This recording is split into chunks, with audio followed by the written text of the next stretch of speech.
नमस्कार, मैं रवीश कुमार। रोना विल्सन को जमानत मिल गई है। आप रोना विल्सन को नहीं जानते होंगे। इसमें कोई बड़ी बात भी नहीं कि आप रोना विल्सन को नहीं जानते हैं, लेकिन आप पुलिस को जानते हैं, जांच एजेंसियों को जानते हैं, और अगर ये भी नहीं जानते तो कोई बात नहीं।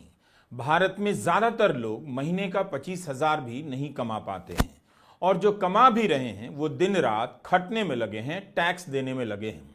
तो किसे फुर्सत है जानने की कि रोना विल्सन कौन है। रोना विल्सन को जमानत मिल गई है। पहले तो आप यही जानिए कि रोना को 6.5 साल बाद जमानत मिली है। इसी मामले में सुधीर धावले को भी 6.5 साल बाद जमानत मिली। जिस मामले में रोना को जेल में डाला गया वह प्रधानमंत्री की हत्या की साजिश का मामला था। प्रधानमंत्री के नाम पर इस मुकदमे का जाल बिछाया गया, और जानते हैं इतने गंभीर मामले की हकीकत क्या है। 6.5 साल गुजर गए, आज तक इस मामले में आरोप स्थापित नहीं हुए। कितनी मीडिया रिपोर्ट आ गई कि इस मामले में सबूत प्लांट किए गए, मगर फिर भी इस मामले में लोग जेलों में बंद हैं। 300 से अधिक गवाह हैं, मगर इतने सालों में सबसे पूछताछ नहीं हुई, ट्रायल भी शुरू नहीं हुआ। किस बात के लिए रोना को 6.5 साल से अधिक समय तक जेल में रखा गया। प्रधानमंत्री मोदी की हत्या की साजिश के मामले में कितने लोग गिरफ्तार कर लिए गए। कोई 5 साल से जेल में बंद है, कोई 4 साल से बंद है, कोई 6 साल से ज्यादा समय से बंद है। आपने कभी साजिश को लेकर बीजेपी के नेताओं को बात करते देखा है?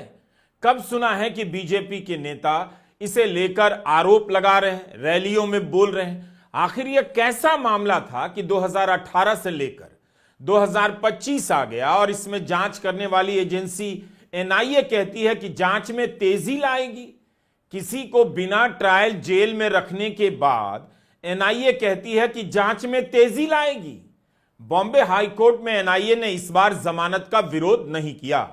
सुदीप पासबोला ने रोना विल्सन और मिहिर देसाई ने सुधीर धावले का केस लड़ा है। आइकोनोक्लास्ट नाम से डॉक्टर अंबेडकर पर किताब लिखने वाले और डॉक्टर अंबेडकर के ही परिवार से जुड़े प्रोफेसर आनंद तेलतुंबडे को भी इसी मामले में जेल में डाला गया। एक विद्वान प्रोफेसर को प्रधानमंत्री की हत्या की साजिश के आरोप में 2.5 साल तक जेल में रखा गया। फ्रॉम फांसी यार्ड किताब लिखने वाली सुधा भारद्वाज गरीब आदिवासी के हकों के लिए लड़ती थीं। उन्हें 3 साल के लिए जेल में डाल दिया गया। 84 साल के स्टैन स्वामी तो जेल में ही मर गए। उन्हें पानी पीने के लिए सिपर तक नहीं मिला। डॉक्टर शोमा सेन कॉलेज में अंग्रेजी पढ़ाती थी, उन्हें 5 साल तक जेल में रखा गया। कवि वरवरा राव भी जेल में रहे और पत्रकार गौतम नवलखा भी। वर्नोल गोंजाल्वेस, अरुण फरेरा को जमानत मिल गई है, लेकिन इन सभी को कई साल तक जेल में रहना पड़ा। गौतम नवलखा पहले हाउस अरेस्ट में रहे, फिर 4 साल तक जेल में रहे। इस मामले में कई लोगों को अभी तक जमानत नहीं भी मिली है। दिल्ली विश्वविद्यालय के प्रोफेसर हैनी बाबू, महेश राउत, सुरेंद्र गडलिंग, सागर गोरखे, रमेश गाईचोर और ज्योति जगताप, ये सब आज तक जेल में हैं। महेश राउत को बॉम्बे हाईकोर्ट से जमानत मिल गई है, लेकिन एनआईए इसके विरोध में सुप्रीम कोर्ट चली गई है। 1 साल हो गया, अभी तक अंतिम फैसला नहीं आया है। एल्गार परिषद हिंसा और प्रधानमंत्री की हत्या की साजिश का यह मामला है, और 7 साल गुजर गए, ट्रायल तक शुरू नहीं हुआ। 31 दिसंबर 2017 को पुणे में एल्गार परिषद नाम से गोष्ठी हुई थी। अगले दिन जब भीमा कोरेगांव युद्ध स्मारक के पास हिंसा हुई तो यहां दिए गए भाषणों को जिम्मेदार बताया गया और कहा गया कि आयोजकों के संबंध प्रतिबंधित माओवादियों से हैं। फिर इसमें यह भी जोर दिया गया कि राजीव गांधी की तरह प्रधानमंत्री मोदी की हत्या की साजिश की जा रही है। इतना बड़ा मामला प्रधानमंत्री से जुड़ा हुआ और ट्रायल तक शुरू नहीं हुआ। इतने गंभीर मामले में ऐसी गंभीरता आपने शायद कभी देखी होगी। मतलब आंखों में धूल नहीं, मिर्ची का पाउडर झोंका जा रहा है, और आप है ना देखते हैं ना जानते हैं। बीजेपी ने एक तंत्र बना दिया है। इस तंत्र में गोदी मीडिया से लेकर गांव में मौजूद उसका बूथ प्रभारी भी शामिल है, जो दिन रात आपको याद दिलाता है कि जो कुछ भी गलत हुआ वो 50 साल पहले हुआ, इंदिरा गांधी के समय हुआ जब आपातकाल लगा। लेकिन दिल्ली दंगों से लेकर एल्गार परिषद के मामले को पलट कर देखिए तो सच्चाई उससे भी भयावह नजर आती है। कम से कम अल्पा शाह की यह किताब पढ़ लीजिए, आपके होश फाख्ता हो जाएंगे कि आपातकाल में जो हुआ सो हुआ, उससे भी भयंकर अब हो रहा है। और यह क्यों हो रहा है, इस पर आप सवाल पूछने लायक नहीं बचे हैं। अल्पा शाह ने अपनी किताब में भीमा कोरेगांव केस से जुड़े हर किरदार की कहानी बताई है कि कैसे आम लोगों की जिंदगी में बिना सबूत, बिना किसी आधार के तबाही फैला दी गई। संविधान के पालन की कस्में तो बहुत खाई जाती हैं, लेकिन इन बातों पर कभी जवाब नहीं दिया जाता। आप पूछिए बीजेपी के समर्थकों से, नेताओं से कि मोदी सरकार के दौर में कितने ही नेताओं, पत्रकारों और सामाजिक कार्यकर्ताओं को ऐसे ऐसे मामलों में जेल में डाल दिया गया, और उन मामलों का हुआ क्या? क्यों केस होने के बाद भी उन्हीं नेताओं को बीजेपी में ले लिया गया?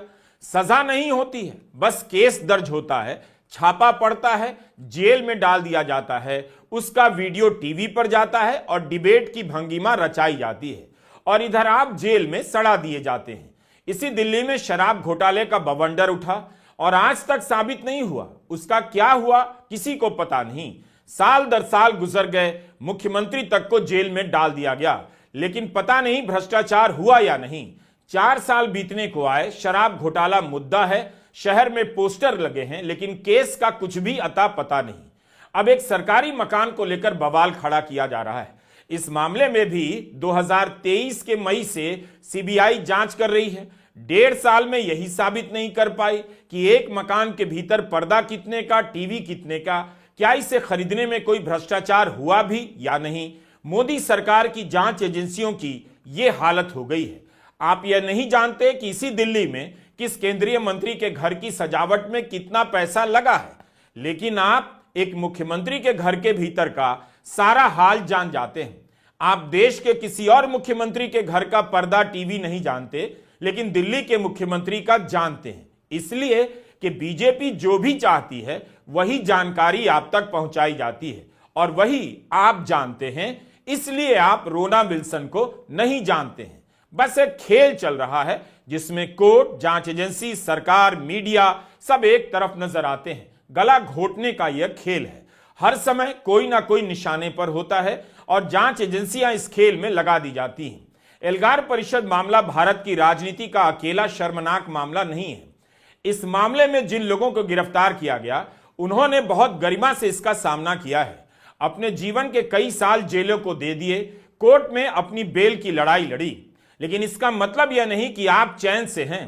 यह भी कारण है कि पैसे वाले देश छोड़कर दूसरे देश की नागरिकता लेने में लगे हैं, क्योंकि उन्हें पता चल गया है कि पैसा वो कितना भी कमा लें, मकान कितना भी ऊंचा बना लें, भारत में किसी को भी किसी भी आरोप में महीनों सालों तक जेल में डाल देना सबसे आसान खेल हो गया है, और यह खेल रोज खेला जाता है।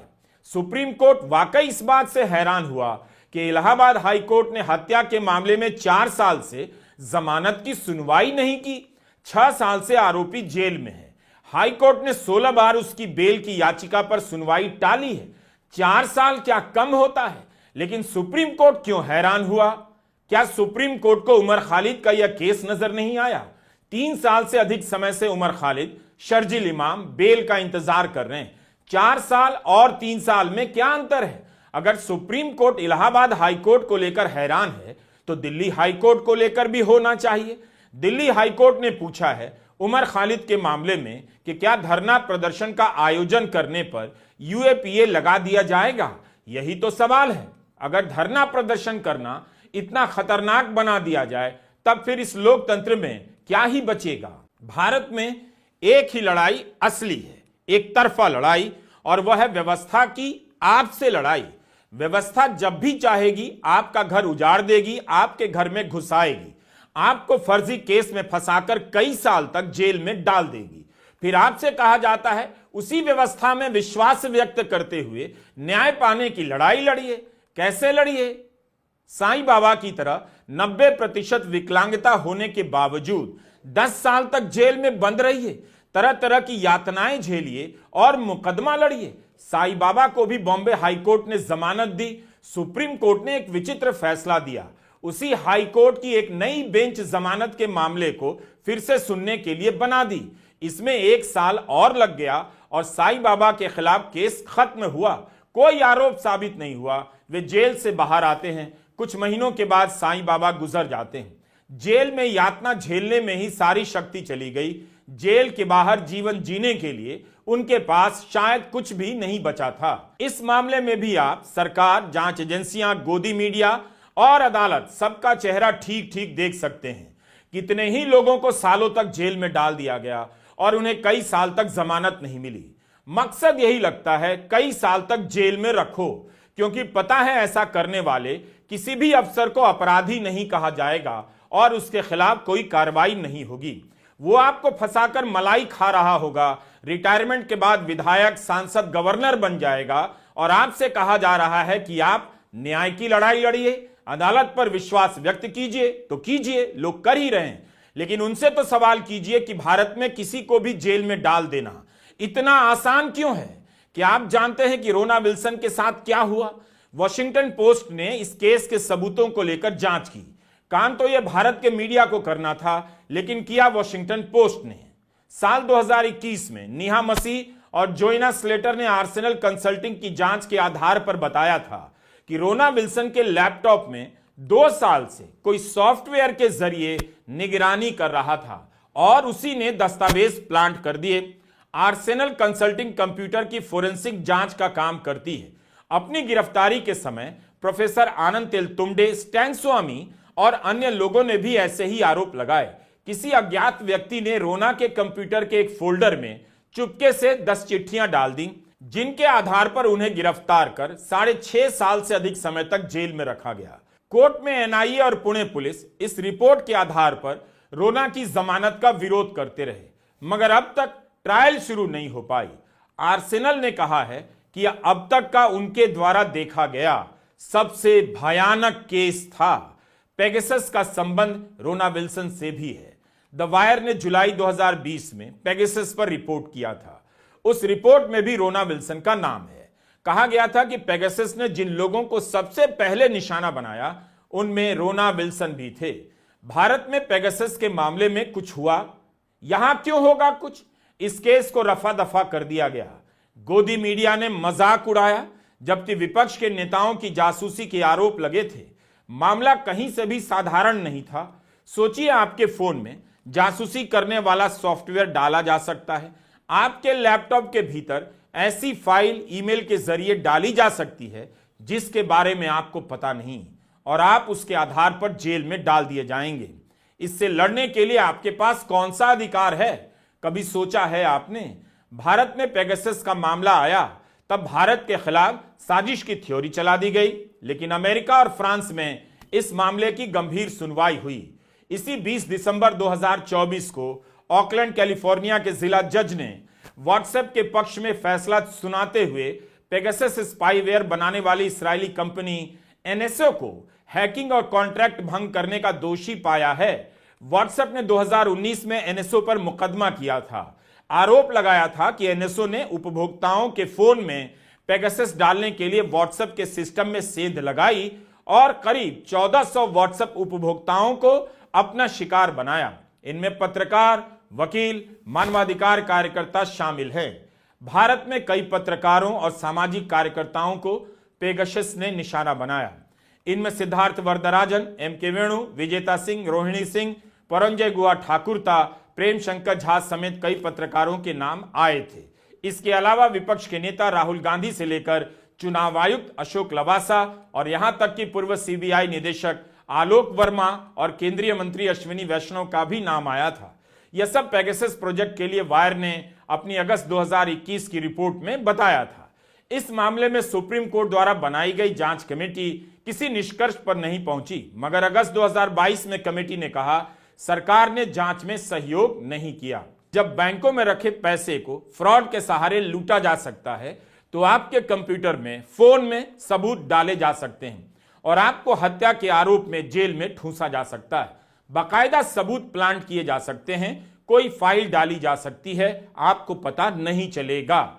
एक बार इस वीडियो को आप दोबारा से भी देखिए, आपको हर चीज एक दूसरे से जुड़ी हुई नजर आएगी। सिर्फ आप यानी जनता इसमें कहीं नजर नहीं आएगी।